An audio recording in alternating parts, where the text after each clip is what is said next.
Welcome to Chat with Leaders. Our mission is to give resilient servant leaders a platform for sharing the inspiring things they're doing to lead their teams, customers, and themselves wisely.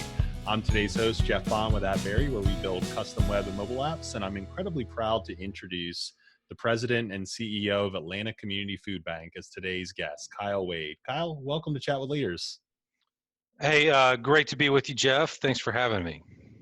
Very welcome. You guys have been hard at work, and I can't wait to chat with you about it. I know that through more than 600 nonprofit partners, Atlanta Community Food Bank helps more than 755,000 people get healthy food every year, and I'm sure that number is on the rise. The purpose of this show, Kyle, as I mentioned to you, is to have short chats with meaningful ideas, to share the inspiration, leadership challenges you're facing, and to give you a platform for sharing those things. So let's jump right in. Can you give us just a backstory of your beginnings in leadership and what led you into this executive position with one of the biggest food banks in the country?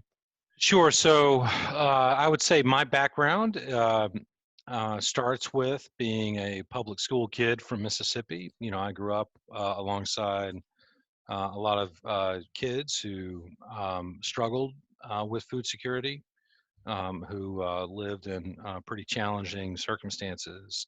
And they were my friends, you know, they were my teammates, and I cared about them, and I certainly also saw kind of what outcomes they later became showed up in their lives as they got out of school and became adults.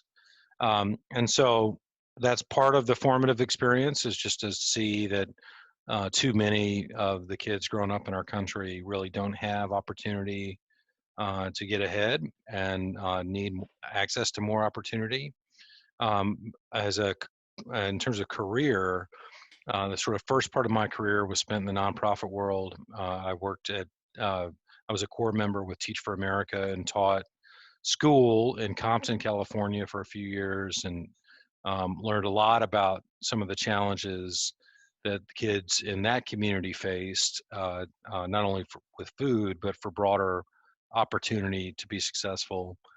That experience led me to do a few other things in the nonprofit world that involved a variety of functional expertise, you know, from fundraising to communications to operations, and kind of created a rounded skill set.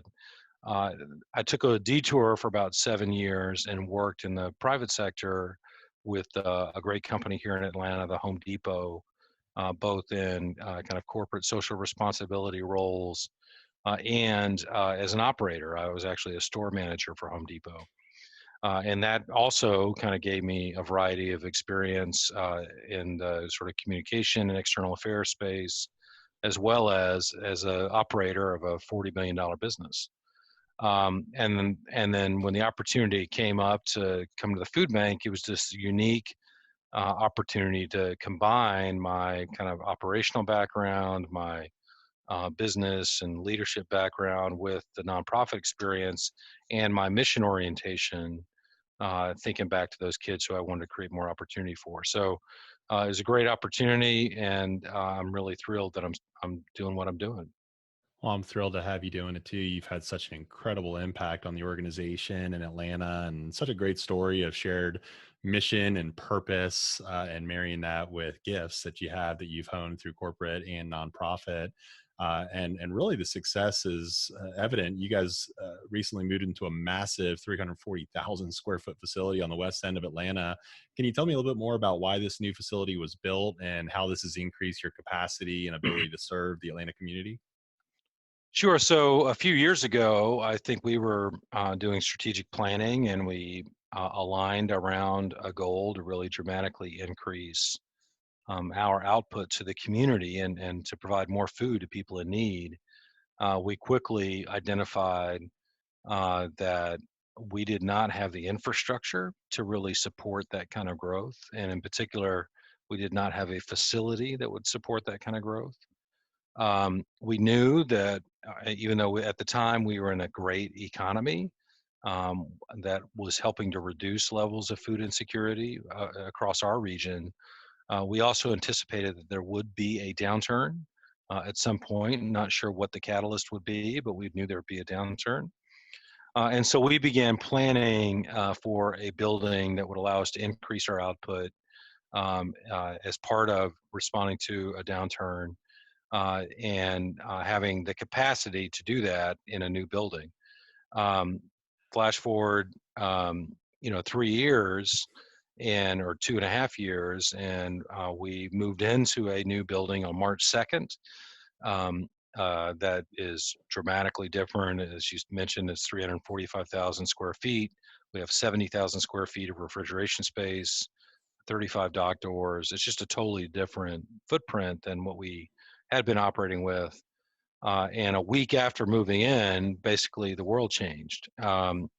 Uh, it would have been great if we had a little bit more lead time to get used to the building, but suffice it to say that the kind of response we've been able to support so far during this crisis would not have been possible if we were not in this new building. I mean, we've just been able to do so much more because we're here than we could have in the other place. Well, that just seems so divine inspired. I mean, incredible foresight. And yeah, it would have been nice to have a little bit more lead time for this unprecedented time, but I know that your demand has increased just drastically, it seems, overnight. So talk to me a little bit about how that demand has changed as a result of the coronavirus pandemic and what leadership challenges have ensued and have you faced as a result. So we believe that food insecurity levels have increased by somewhere around 40% since the onset of this crisis. We were already serving 700,000 people in need in our community. And now that number is probably around 1 million people. That increase in demand is in particular concentrated among a number of different groups. Certainly, there are a lot of newly unemployed people, but there are also lots of families with kids who normally rely on meals at school, who are now facing challenges meeting all their nutrition needs. You have a lot of low-income seniors who are struggling. You have a growing homeless population.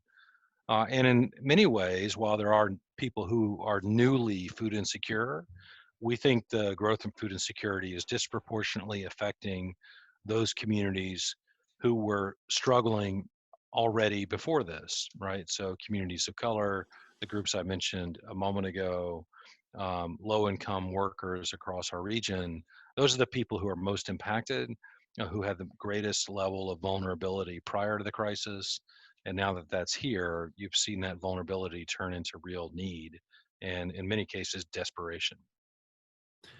And so, yeah, given this unprecedented time of higher unemployment and how that's affected new communities as well as perpetuated the communities that were already struggling, as you mentioned, it seems like there's going to be a long road of recovery ahead with increased hunger demand for the foreseeable future. And I think I saw that you guys are spending about 8 times the normal amount on food or something just astronomical. And so, with awareness of the need and community support for the food bank being paramount, in my opinion, what are ways in which other leaders and community members can help Atlanta Community Food Bank tackle this huge issue?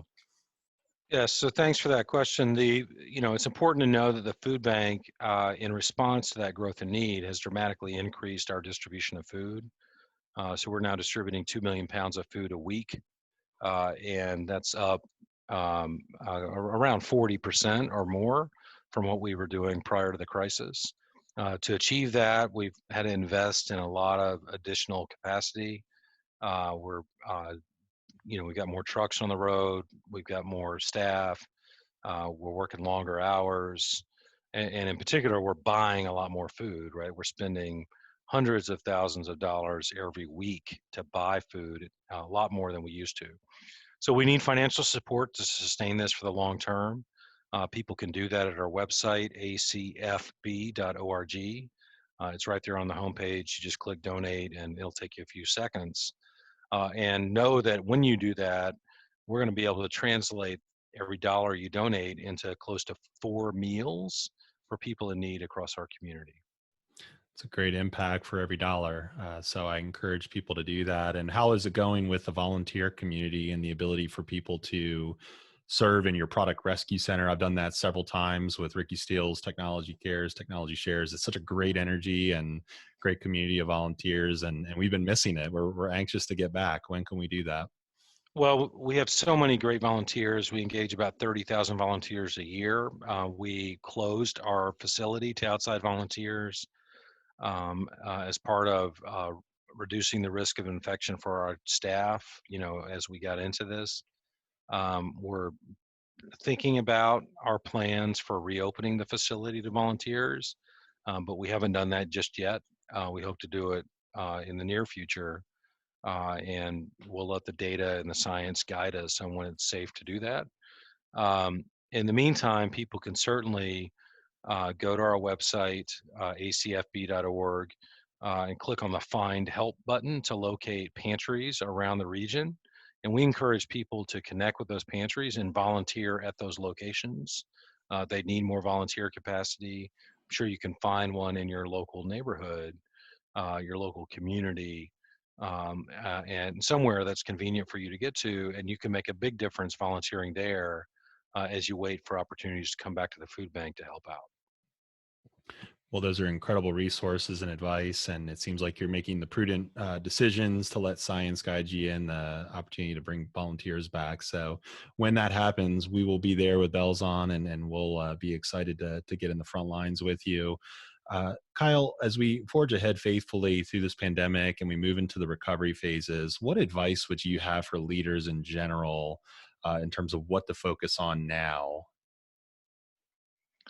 I think right now it's important for all of us to start thinking not just about kind of the hair on fire response effort that we were engaged in for the first sort of 60 days of this, but to be thinking about a long-term recovery kind of plan. What have we learned from the vulnerabilities that have been exposed by this crisis? And what capacity do we now need to go invest in collectively? And that's true for every organization. This has exposed challenges and vulnerabilities. We need to go invest in capacity to shore up those vulnerabilities. And similarly, as a community, we've got to identify where we're vulnerable and how we can reduce that vulnerability. So that would be the advice I would have is, how do you think ahead now and start making investments in capacity? And alongside that, to think about what new partnerships that may have emerged through this crisis that will be things we can sustain and continue going forward that really increase our impact in whatever business we happen to be in. Well, we're in this together and we will come out of it together, and we'll be stronger together if we do focus on those partnerships and taking that advice. So thank you for that, Kyle. I know you mentioned your website and ways that people can get a hold of the organization and contribute financially or learn more about the local pantries. Are there any other ways through social media, email, anything like that, in which people can get a hold of the food bank or learn more about you? Well, I think the best source of information, right, is to go to our website, acfb.org. You can also follow us on social media on Facebook and Instagram and Twitter and LinkedIn, and through a variety of different handles, right? Just look up Atlanta Community Food Bank and you'll find a way to follow us and keep up to speed on what we're doing. Great. Well, we'll be getting this video episode out very quickly on YouTube, as well as the audio episode wherever you consume your podcasts, whether that's Apple, Google, Stitcher, etc. We'll also make quick mentions on our website with links to the food bank and a link to the episode. At Chat with Leaders is our handle. You can email us at info@chatwithleaders.com if you have any suggestions as to how we can improve the show and continue to add value to the leadership community. Kyle, it was such a gift to have you on. Thank you so much for investing the time to be with us today. Well, thanks for having me, Jeff, and I hope everybody out there stays safe and stays healthy, and together we're going to get through this.